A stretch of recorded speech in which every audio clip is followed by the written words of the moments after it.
Hi guys, welcome back to a new episode of Apps Academy. Today in this video, I'm going to show you how you can contact support on Shopify.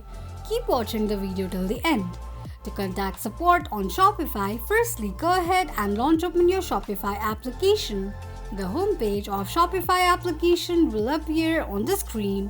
Click on My Store icon at the top left corner of the page. From the displayed options, click on Support. On the next page, scroll all the way down and click on Contact Support option.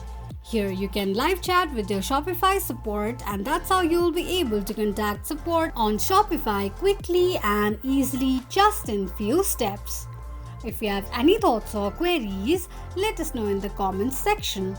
Don't forget to subscribe to our channel.